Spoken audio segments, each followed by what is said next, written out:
లేదమ్మా, తెలంగాణలో ఉండి బీజేపీ రావాలని మోడీ గారు మంచి పట్టుబట్టి ఉన్నారు కాబట్టి బీజేపీకి సాయం చేయడానికి ఆయన ఉంటాడు.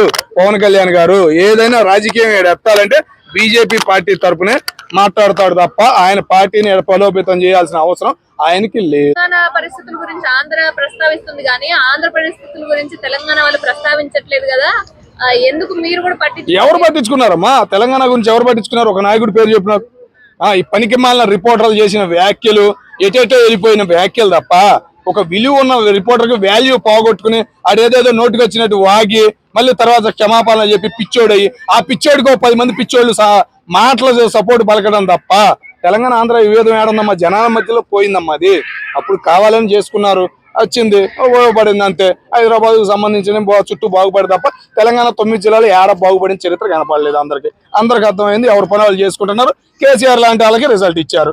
మిగతా 9 జిల్లాలు హైదరాబాద్ గెలవలేకపోయింది కదమ్మా. హైదరాబాద్ చేశారు కేటీఆర్ గారు కానీ కేసీఆర్ గారు కానీ అభివృద్ధి 6 జిల్లాల్లో చేయలే కాబట్టి అంత రిజల్ట్ వచ్చినాయి. ఇప్పుడు వాళ్ళు శ్రద్ధ పెట్టారు. కేటీఆర్ గారు కానీ హరీష్ రావు గారు కానీ జిల్లాల్లో తిరుగుతున్నారు. వాళ్ళ జిల్లాలు కాకుండా మిగతా జిల్లాల్లో కూడా తిరుగుతున్నారు. అరే బాబు చూడాలని చెప్పేసి రిజల్ట్ కోసం ఈసారి ఎదురు చూస్తున్నారు, శ్రమ పడుతున్నారు. రాజకీయ పరంగా పనికి పాలనాటోళ్ళు లేని వాళ్ళు వచ్చి ఓటులు పెట్టి పార్టీలు పెడితే ప్రయోజనం ఉండదు. పనికి వచ్చే మాటలు మాట్లాడాలి జనానికి. ఆ లక్షణాలు బీఆర్ఎస్ పార్టీలో ఉన్న ప్రతి నాయకుడికి ఉండే మరి అదే మాట్లాడతారు. కాంగ్రెస్ పార్టీ తీసుకుంటే వాళ్ళ చరిత్ర చెప్పక్కల 60 సంవత్సరాల నుంచి తింటానే ఉంది, ఇంకా తినే రందిలోనే ఉంటున్నారు. కొంతమంది రేవంత్ రెడ్డి గారు వచ్చిన తర్వాత మారారు. మారిన వాళ్ళు ఎవరూ మాట్లాడతారు కాబట్టి వాళ్ళు మంత్రుల్లో ఉన్నారు, మంత్రి పదవులు అనుభవిస్తున్నారు, దర్జాగా తెలంగాణని రేయాలుతున్నారు. తెలంగాణ ఫార్మేషన్ డే ఉంది, ఈ సందర్భంగా ఏం మాట్లాడాలి? ఇద్దరు సంతోషపడుతున్నారు. అటు ఆంధ్ర వాళ్ళు సంతోషపడుతున్నారు, ఇటు తెలంగాణ వాళ్ళు సంతోషపడుతున్నారు. ఆంధ్ర ఇప్పుడు తెలంగాణలో ఇక్కడ పెట్టారు ఏది జూబ్లీ హిల్స్. జనం కోరుకున్నారు కాబట్టి మంత్రి ఆయన ఎమ్మెల్యే గారు, ఎవరు ఎమ్మెల్యే? ఆంధ్ర ఆయన కాదుగా. ఇక్కడ ఆయన ఇక్కడ పుట్టిన ఆయన, ఇక్కడ చరిత్ర ఉన్న ఆయన బొమ్మ పెట్టేపటికి సంతోషపడుతున్నారు. అది చాలు, ఇంకేం కావాలి? ఖమ్మంలో ఎన్టీ రామారావు విగ్రహం పెట్టారు, అది దేవుడికి కాదంటే ఒక కత్తి పెట్టేసి వేరేగా మార్చేశారు. ఇంకేం కావాలి? చరిత్ర చేసిన మంచిని ఎవరు మర్చిపోరమ్మా. అటు తెలంగాణ వాళ్ళు కానీ అటు ఆంధ్ర వాళ్ళు కానీ అభిమానం అనేది పడిందంటే కనుక ఆడు ఎంత పాప పని చేసినా కానీ అది గుండెల్లో ఉండిపోతాడు. అలాగే స్వాగతిస్తారు. మనకు ఉంటది కదా, నేను వైసీపీని అంటే వాళ్ళు టీడీపీని అంటారు. ఇదంతా ఈ రామాయణం అంతా రాజనం, అదే అంతా కామనే. కాబట్టి తెలంగాణ ఆంధ్ర మధ్య ఎటువంటి విభేదాలు లేవు, వదిలేశారు. ఇప్పుడు వాళ్ళ కలయికే రేపు ముందడుగు పడబోతుంది భారతదేశానికి.